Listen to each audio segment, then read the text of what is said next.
The entire money-structured and materialistic-oriented society is a false society. Our society will go down in history as the lowest development in man. We have the brains, the know-how, the technology, and the feasibility to build an entirely new civilization.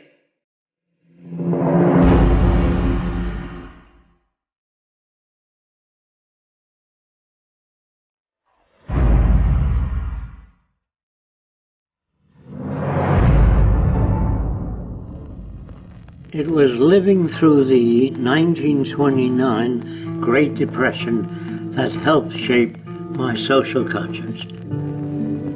During this time, I realized the Earth was still the same place. Manufacturing plants were still intact, and resources were still there, but people didn't have the money to buy the products. I felt the rules of the game we play by were obsolete and insufficient. Misery, suffering, and war provided the incentive for my life's work.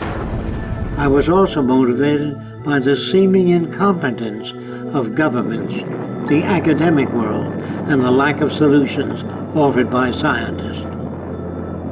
I realized instead of working with individuals, a more effective method would be to redesign the culture.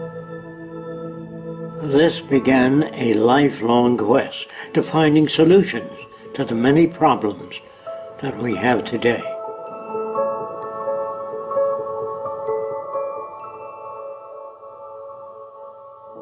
This presentation is a feasible plan for social change that works toward a peaceful and sustainable global civilization where human beings, technology, and nature coexist.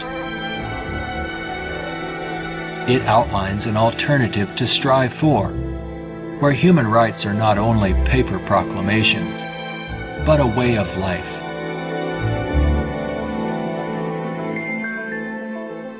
It is called the Venus Project.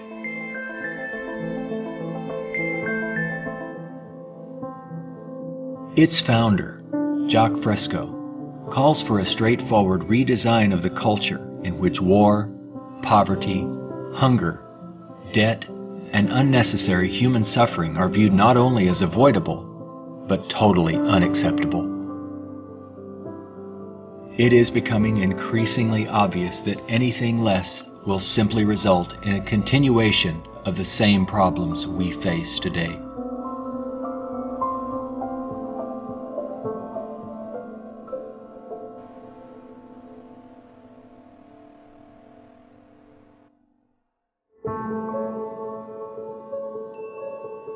The Venus Project's Research Center, constructed by Fresco and Roxanne Meadows, is located in Venus, Florida.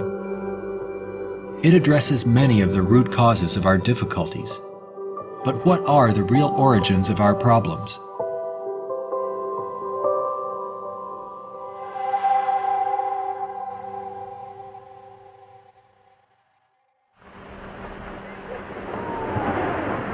At present, we are left with very few alternatives, since we're on a collision course of our own making. Answers from yesterday are no longer relevant. Considering the damage already done to the environment, we are rapidly approaching a point of no return, where nature will dictate the course. Either we continue as we have, with outmoded social customs and habits of thought, thereby threatening our future, or we apply a more appropriate set of values, relevant to a sustainable society, with more opportunity and freedoms. Americans have been conditioned in their kind of society to get a different kind of car next year, to buy a new television set or a tape recorder. We are radical as hell, but our political and social institutions have not changed. And this is where we are stagnating, because we always equate any new idea with communism or regimentation, because we've been brought up to fear that which is new. None of the world's economic systems, socialism, communism, fascism, or the free enterprise system have eliminated the problems of elitism, nationalism, racism, and most of all, scarcity. These are all based primarily on economic disparity.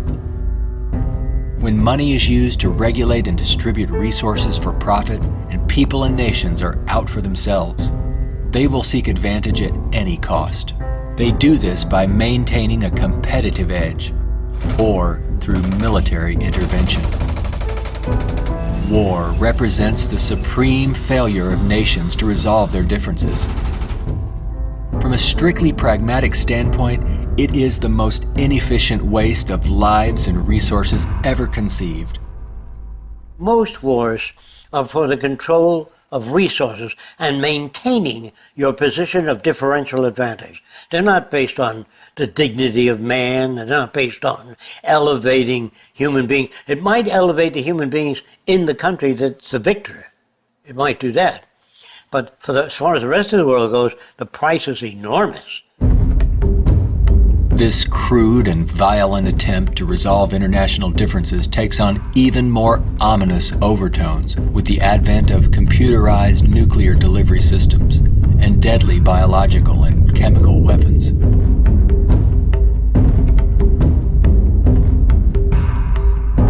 Yet it is a windfall money-making opportunity for those who profit by the military-industrial complex. If the profit were taken out of wars, do you really believe we would have them? If they draft you into the army to serve this country, you put up your life for this country, they should draft all the war industries. Every cannon maker, machine gun maker, automobiles, jeeps, warships, all drafted, so that on the same basis of pay as the army. Then it's real. But if you make millions selling warships, machine guns to the army, then it's corrupt. I would, if I had my way, if we had millions of men in the army, I'd send them to school to become problem solvers, how to get along with other nations. That's what we have to do, not kill. When soldiers are just killing machines, they're trained to kill. I would train them to be able to go to Mexico and bridge the difference, and go to the Arab world, see if they can bridge the difference. So bring them all together, all the nations. War is not the only form of violence imposed upon people. There is also hunger, poverty, homelessness, and unemployment. The acceptance of these conditions as expressive of human nature is a myth used to keep things as they are.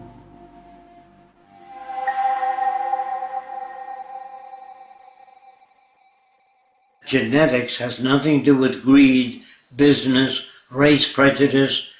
All of the operant systems in any society are part of your education, the books you read, the role models you follow, and the people you admire. The genes have nothing to do except with the color of your eyes, the shape of your nose, perhaps inherited features. The genes do not control values. And even if you're born with a much better brain than another person, meaning better receptors, the quality of the tissue is better, I would say that if you have a better brain and you live in a fascist country, you become a fascist faster. The brain has no mechanism of discrimination. The brain can't tell you what is relevant or less relevant, except experience. We are not born with greed, envy, hatred, or bigotry. Our behavior and values are reflective of the culture we are exposed to. If you were raised by the headhunters of the Amazon, you'd be a headhunter. And if I said to you, doesn't it bother you to have 5 shrunken heads? You say, yes, my brother has 20. So, is he nuts? No, that's normal to his culture. social and environmental problems will remain insurmountable as long as few nations control most of the Earth's resources, and the bottom line is profit over the well-being of people. Putting profit first results in unnecessary suffering and aberrant behavior prevalent today.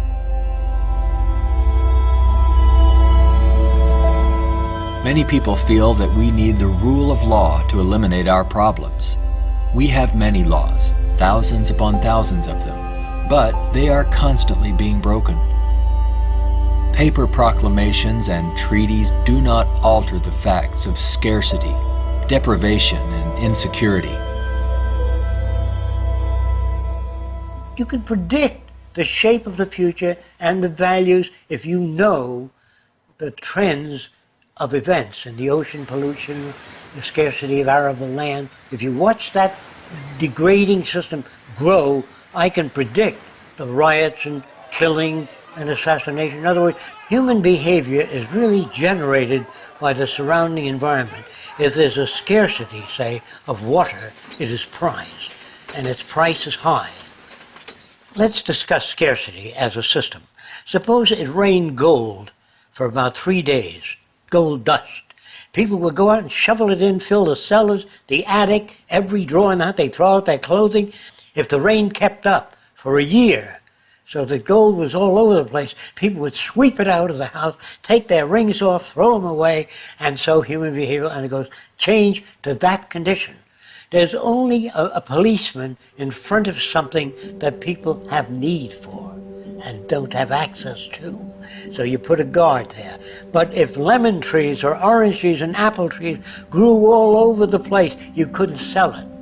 If you landed on an island that was so abundant with resources, you had 10 people, there were 1,000 fish for every person if you wanted it. There were 10 times the amount of bread, fruit, and bananas. Money would not come into existence. Private property would not come into existence. If the island was big enough, there were 10 people, there were 8,000 acres. No one would give a damn about staking out this particular area. There are patterns of behavior that promote survival. There are social conditions that change our values and outlook. No one can write a constitution of required behavior without consulting the environment. So we'd better take care of the environment, we'd better take care of one another, and we'd better educate people to the highest possible levels of our ability in order to have a society. Even a peace treaty cannot prevent another war if the underlying causes are not dealt with.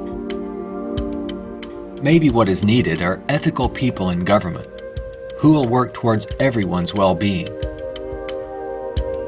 But even if the most ethical people were elected to high positions and we ran out of resources, there would still be lying, cheating, stealing, and corruption. It's not ethical people that are needed, but rather a way of intelligently managing the Earth's resources for everyone's well-being.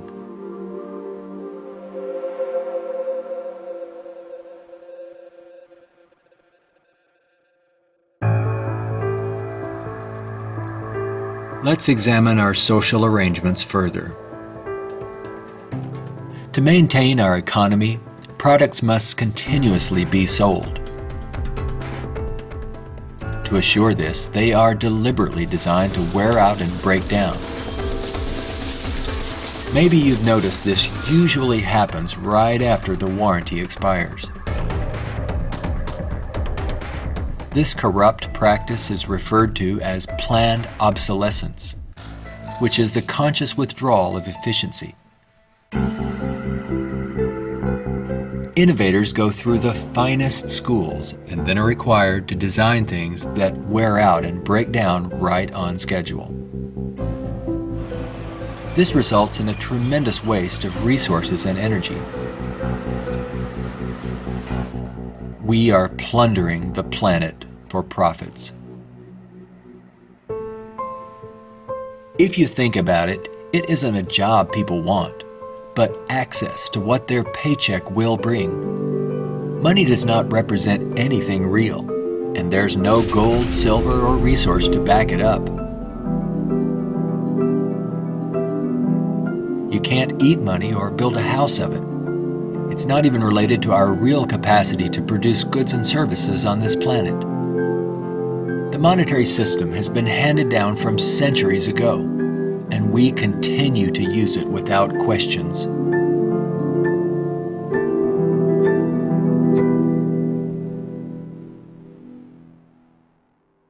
This system will keep installing more and more automation, cutting down on the purchasing power of the majority of people. There will come a time, it's called the Gaussian curve, where employment is that, production is this, and purchasing power is that. The system stops. Banks fail, nothing works anymore. We're moving in that direction very rapidly. We have finally gotten to a place in 2011 where it's becoming obvious that the machine has beaten the man. We're incredibly productive with far fewer people. We are more productive. We are more productive as an economy than ever before. An but that iPad means app we can do need more less than workers. 4 people. Just that there are fewer jobs. The jobs that do exist now can have lower wages because, for obvious reasons, a lot of people looking for a small number of jobs. The wages go down. That has huge impacts on the middle class and ripples out from there. We're moving towards social collapse. I think this is going to happen all over the world, not just here. And it doesn't require the overthrow of the government. It just requires that you let it alone. It'll overthrow itself. If you control the media, you can calm people down. But if the majority keeps getting laid off, they don't have purchasing power, the system collapses. It doesn't work anymore. They invade. It's already happening. This country is already insoluble. They're going to have difficulty with national security, paying pension people. They've spent far beyond what they already have. Now, all they can do now is create debt, borrow more and more money from banks. We also want to show you a rather grim sign of our times. It's not far from here in Midtown Manhattan. The national debt has grown too large for the national debt clock. It went up back in 1989 when the nation's debt was less than $3 trillion. The debt has been piling up so fast lately they had to drop the dollar sign to make room for an extra digit as the number turned over to more than $10 trillion now and counting every second. A whole new clock with 2 extra spaces will go up next year. The federal government is not allowed to print money. It's not allowed to lend money or get in the banking business. That is a privilege for bankers only. So what the government has to do if they want to build an air force, say, of 2,000 planes a month, they have to borrow money from a private lending institution, sign the dotted line, and if the war is lost or failed, the burden falls on the public to pay off that debt.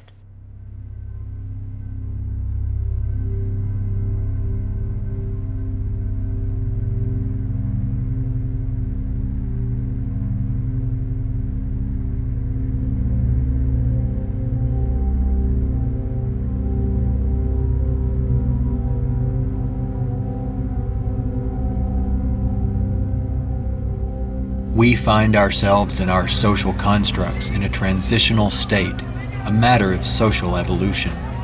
If we want to make it through these turbulent times, we must be able to adapt to change. All things change, including our social systems. Albert Einstein stated, "We cannot solve problems by using the same kind of thinking we used when we created them."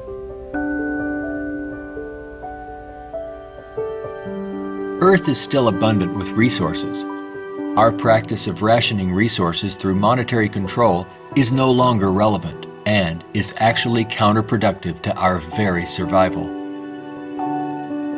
Today, we have highly advanced technologies, but our social and economic system has not kept up with our technological capabilities, which could otherwise easily create a world of abundance for all, free of servitude and debt. How can this be possible? There is not enough money to feed or house all people on this planet, let alone accomplish these more ambitious ends. But Earth has more than enough resources to meet the needs of all people, but only if managed intelligently.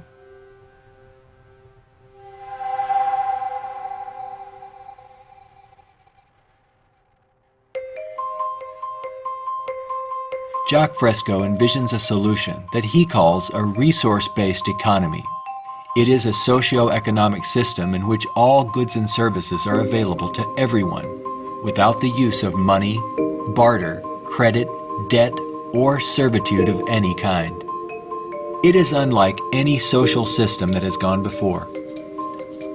Fresco arrived at this direction through 75 years of study and experimental research.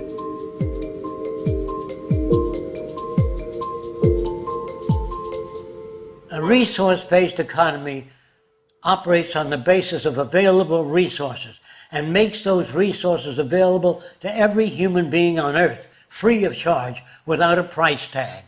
So we have today more than enough resources to build a far more advanced society. I'm not talking about limited handouts so that people just get by.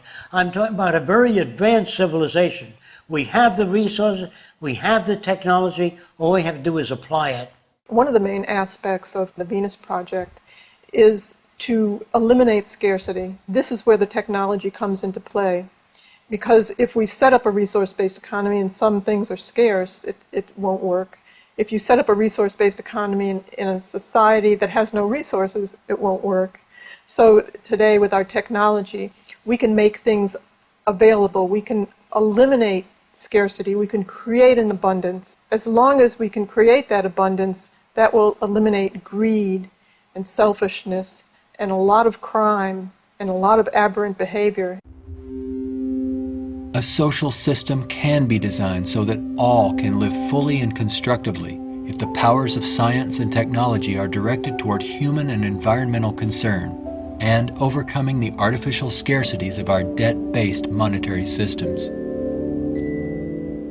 All people, regardless of political philosophy, social customs, or religious differences, ultimately depend upon the same resources: clean air and water, arable land, medical care, and a relevant education. I think if you pledge allegiance to the earth and everyone on it, that'd be the way to go for the future. The human species is a single family, and the world is home to everyone. Neither nations nor people can coexist separately any longer. No more separate nations. So anyone can go anywhere. Before the states joined together, they used to stake out their territory. They used to fight. They had militias. They would fight. This is our territory. Oh no, you're intruding. When all the states joined together, the government worked out the lines of the states and they agreed, and that was the end of territorial disputes. If you want the end of war, you must declare the earth common heritage.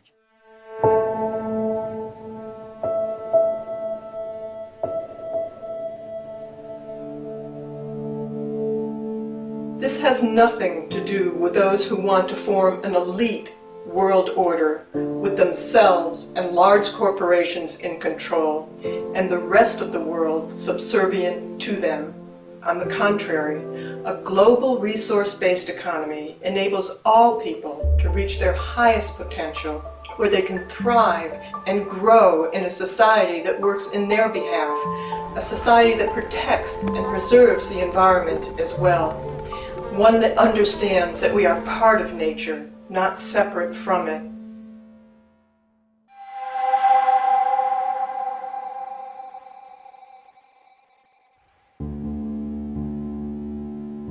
Some question what would happen to incentive if needs were met without our having to work to attain them. The question assumes humans have no desires beyond basic needs. If that were true, there would be no inventors, writers, or teachers. People work with passion on the things that interest and challenge them. Let's enable all people to have the opportunity to partake in the greatest challenge one can have, improving our world for everyone. Individuality will be emphasized rather than uniformity. This social arrangement will generate a new incentive system that values the protection of the environment and social concern, rather than the shallow, self-centered goals of wealth, property, and power. It does not call for uniformity. It absolutely calls for diversity. The more diverse people are, the more individuality. So we emphasize individuality, creativity, innovativeness. This is the essentials of the design. It is not a group of scientists telling people what to do, how to live, where to go, what to follow. Motivation and incentive exist when people have meaningful tasks. True growth and development occur when people are involved in creative, challenging, and constructive endeavors. However, motivation and incentive die in the daily grind of boring and repetitive jobs required to earn a paycheck. If you hand out things to people, if you fed them and clothed them and housed them free, they're not going to work in the morning because they don't need it. They got their housing, clothing, motion pictures, and entertainment. Well, why go to work? Work is painful, it's monotonous, it's boring. In the future, if people have access to all their needs, but they don't have any challenges, this is where it goes to pot. So people constantly are challenged by new things. In our schools, we challenge them with many things that are unsolved and many unresolved problems. If you're well-fed and well-clothed, that doesn't stop your brain from working. That would mean that every millionaire does nothing and is turned off because he got all the means. That's not true. There are many millionaires that work 18 hours a day and don't have enough time. It has to do with your background and your education. The more you know about oceanography, astronomy, and all that, the more interest, the more alive you are. And if you're just given food, clothing, and shelter, now you can go to work. You don't have to worry about making a living, which your incentive would be boosted considerably. So I call that a new and innovative incentive system.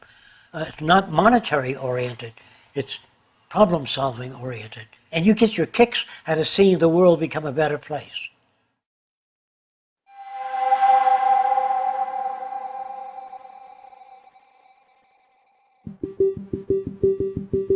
How can we use our technology wisely so that there is more than enough for everyone? To achieve this, it's mandatory that the planning for it be based on the carrying capacity of the planet's resources. Our entire infrastructure must be redesigned and operated as coherent, integrated total systems. This means we must consider our entire global community as one unit that includes everyone, and plan accordingly. Only in this way can we use our technology to overcome resource shortages, provide universal abundance, and protect the environment. Therefore, a global survey is first needed to assess exactly what we have. This would inventory our physical resources, personnel, production centers, and the needs of people. This enables us to determine the amount of goods and services needed. For instance, where is the arable land to grow crops? How many people are in various locations? And what is the state of their health? This would determine where hospitals are built and how many. If you try to do that today, ask for a global resource survey of all nations, they'd wonder, what are you trying to do that for? To find if we got enough resource to fight you in armaments and other things? They would be skeptical, hesitant to give that information. So I would say it wouldn't work in today's culture. But after the ideas are put forth and the reason for it and the advantages gained by all the nations, it would have to be specific advantages that they can understand in their terms. And if they agree, then the survey would be conducted. It's not my opinion or the opinion of anyone else would be used. It's the size of the population, the availability of resources, the carrying capacity of the earth that determines what is done and how fast things move. See, today it's done on a totally different basis. But in the future, it'll all be based on a form of dynamic equilibrium. That means operating everything at the highest potential without environmental neglect.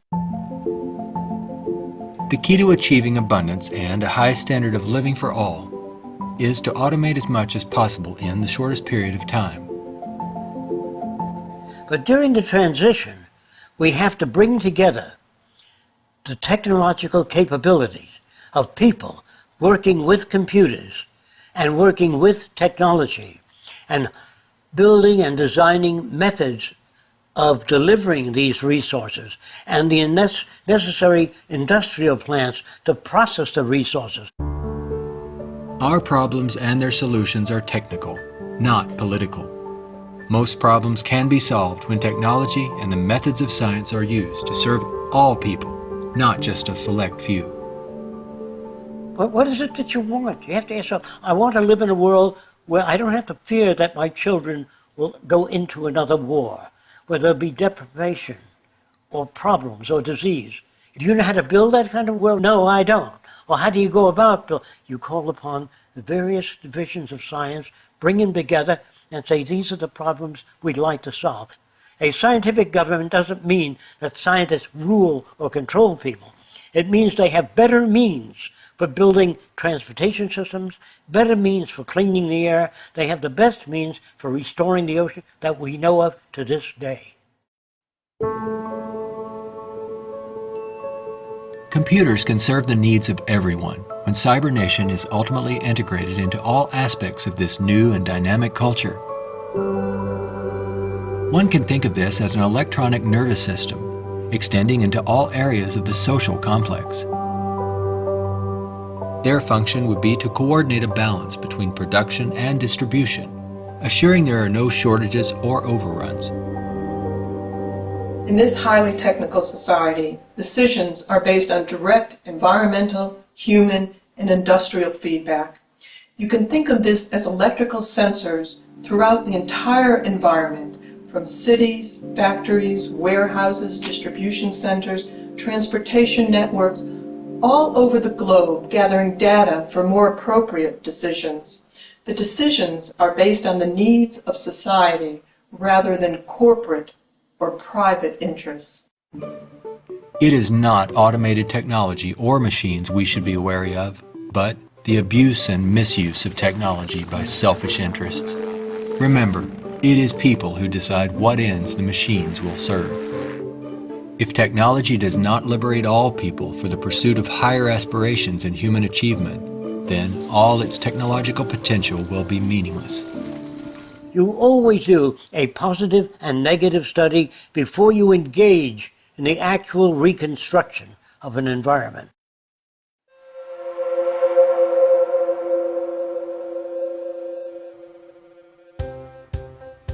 It's all just talk unless there is a technical plan to organize and use resources to accomplish abundance. What follows are some of the many approaches the Venus Project provides for the entire social spectrum.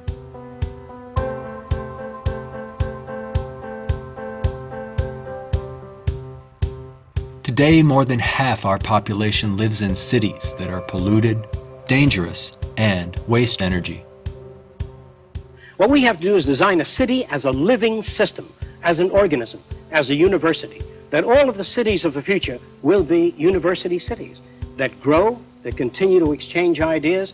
The city will have a built-in transportation system, so there are no accidents and no unthought out areas of technology. Medicine, botany, agriculture, the total system, one planning system.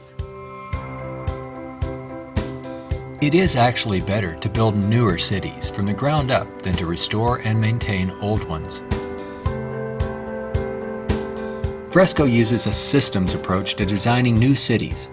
They're desirable and pleasant places to live. The notion that intelligent overall planning implies mass uniformity is absurd. Cities would be uniform only to the degree that they would require far less materials, save time and energy, and be flexible enough to allow for innovative changes while preserving the local ecology. If we design our cities to meet human needs, you don't have most of the problems that are prevalent today. In the Central Dome, you have childcare, schools, dental care, medical care. In the production and design of the cities, we work out 1/8 of the city system, and then we reproduce it instead of have architects design each building and each structure, which is a tremendous waste of energy and talent. When working on solving the housing problem for all the world's people, construction techniques would be vastly different from those employed today. Extruded and self-erecting structures could revolutionize and speed up construction processes. These lightweight, durable apartments could be produced as continuous extrusions and then separated and positioned in place by the mega machines. The outer shells of these efficient structures serve as photovoltaic generators and heat concentrators. You don't own anything in this society. Really, people don't want money. They want access to things when they want it. And people in a society of abundance, having access to things, will really no longer begin to store and accumulate things. We recycle it, update it, make it better. Take the same materials of an old car, weighs just as much as a new car, so there are no old cars. Old cars mean danger. If you drive a very expensive car and somebody else drives a beat-up old car, if their brakes fail, you may die. We don't want any old cars on the highway. We don't want anything that breaks down.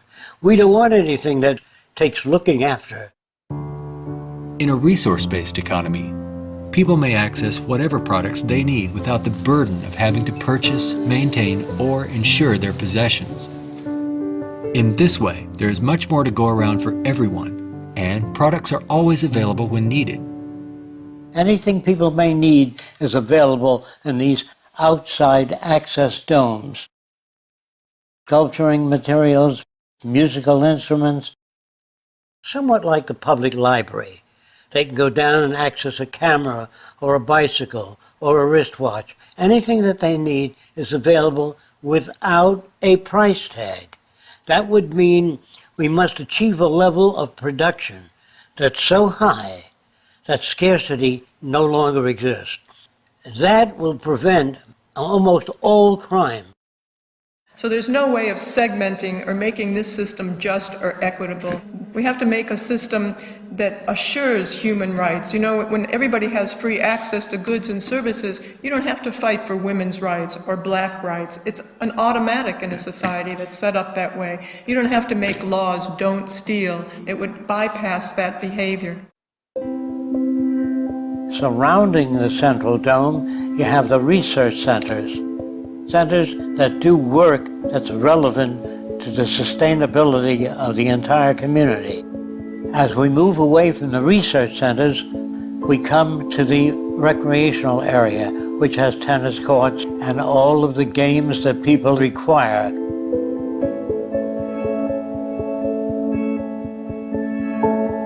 As we move away from that, we come to the residential district. There are streams, waterfalls, lakes throughout the area.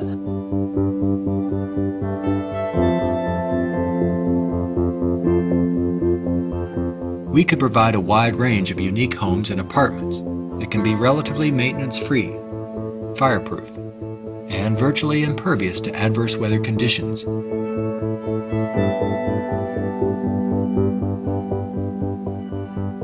As we move to the next sector, we come to apartments. The reason some people want to live in apartments is because you have drama groups, you have gymnasiums, medical care, dental care, everything is built in to the central towers. I feel that in the future, people will move away from individual houses and live in larger complexes. As we move outward, we come to the indoor agriculture or hydroponic farms. Then there's also outdoor agriculture. The city would use the best of clean technology in harmony with nature, such as wind, solar, geothermal, heat concentrators, piezoelectric, wave, temperature differentials, ocean thermal vents, and much more. A major development for generating energy in the future could be the construction of a land bridge or tunnel across the Bering Strait. These underwater structures convert a portion of the ocean currents through turbines to generate clean sources of power. By using these sources of energy, we could power the Earth on clean energy and enable all people to enjoy a very high standard of living for thousands of years to come. There's no need for the use of polluting hydrocarbons any longer. Pollution will be a thing of the past. All transportation will be integrated into a worldwide transportation system. Transportation within cities will be by transveyors. City-to-city travel will be by monorail.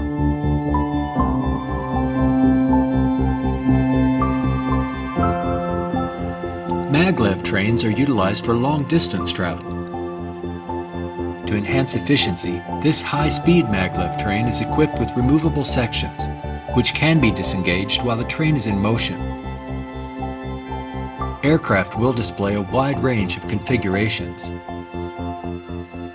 These VTOL aircraft, or vertical takeoff and landing, are used to transport passengers and freight. The priority is safety rather than saving money or dealing with the lowest bidder. This modular freighter consists of detachable sections that can be rapidly loaded or unloaded. The number of sections varies depending on the amount of freight to be delivered. When all the sections are connected, they can be propelled as a single unit. Ships can be floating manufacturing plants that produce products while en route to their destinations. They can also serve as education centers, where children and adults travel worldwide, obtaining innovative education, not through vicarious study, but through experiencing and interacting with the real-world environment. A national transportation system would include a network of waterways, canals, and irrigation systems. They could serve to minimize the threat of floods and droughts while allowing for the migration of fish, provide natural fire breaks, emergency water sources, fish farms, and recreation areas. When we unleash science and technology directly into the social system without the restrictions of the marketplace, finances, or patents, we could achieve a very high standard of living within a very short period of time. This society would continuously improve, changing rapidly through new technologies, inventions, and ideas. It would be an emergent society rather than an established one like we have today. Imagine living in an extraordinary oceanic city, helping to restore the ocean environment while eliminating land-based population pressures.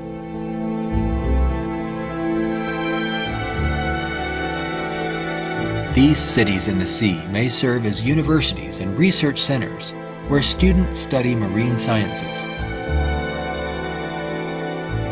They could be used for ocean farming, mariculture, and mining, while maintaining a dynamic balance in the oceanographic environment. Self-sufficient cities in the sea vary in design depending on their location and function. This undersea observation station permits people to view marine life in its natural habitat. These mariculture and sea farming systems cultivate and raise fish along with other forms of marine life to help meet the nutritional needs of the world's people. These structures would permit the free flow of water throughout. Using technology in this way would make it possible for a global society to achieve social advancement and worldwide reconstruction in the shortest time possible. Utopia, if ever established, will die, will stagnate. Whereas what I'm talking about, an evolving culture or an emergent culture, I have no notions of a perfect society. I don't know what that means. I know we can do much better than what we've got. I'm no utopian. I'm not a humanist who would like to see everybody living in warmth and harmony. I know that if we don't live that way, we'll kill each other and destroy the earth. This new lifestyle, while providing leisure and recreation, would also enhance knowledge and creativity for everyone. The measure of success would be the fulfillment of one's personal interest rather than the acquisition of wealth and self-centered goals. A resource-based economy would not only change our environment to make it clean, efficient, and enjoyable, but it would introduce a new value system appropriate to the direction and aims of the new innovative approach. With education and resources made available, there would be no limit to the human potential. Everyone will have the freedom to pursue whatever constructive field of endeavor he or she chooses, without the economic limitations that we face today. We are now at a time when decisions must be made if we wish to evolve from our present culture of scarcity, waste, and environmental destruction to a sustainable society of ecological concern and abundance. A nation without a vision of what the future can be is bound to repeat past errors over and over again. If we say dishonestly that man is the highest form of evolution which you get in the school, man destroys the oceans, the fish, the atmosphere, one another, and man flies over a city, presses a button, and burns everybody in the city with nuclear weapons. Is he the highest creation of nature? Not yet, in my opinion. We've got a long way to go. We could either develop paradise on earth or oblivion, wipe ourselves out. Only the future will tell. It's what you do to make the future. We can create a world where war and want are distant memories. When all of science and technology are used within a global resource-based economy for the protection of the environment and the well-being of all, only then will we understand what it means to be truly civilized.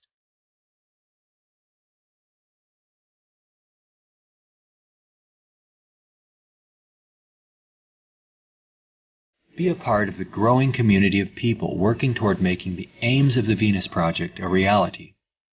Join us in our efforts to bring this vision of a positive future to a wider audience through the goal of a major motion picture. All of these things can be built with what we know today. It would take 10 years to change the surface of the earth, to rebuild the world into a second Garden of Eden. The choice lies with you. The stupidity of a nuclear arms race, the development of weapons, trying to solve your problems politically by electing this political party or that political party, that all politics is immersed in corruption. Let me say it again. Communism, socialism, fascism, the Democrats, the liberals, there are no Negro problems or Polish problems or Jewish problems or Greek problems or women's problems. They're human problems.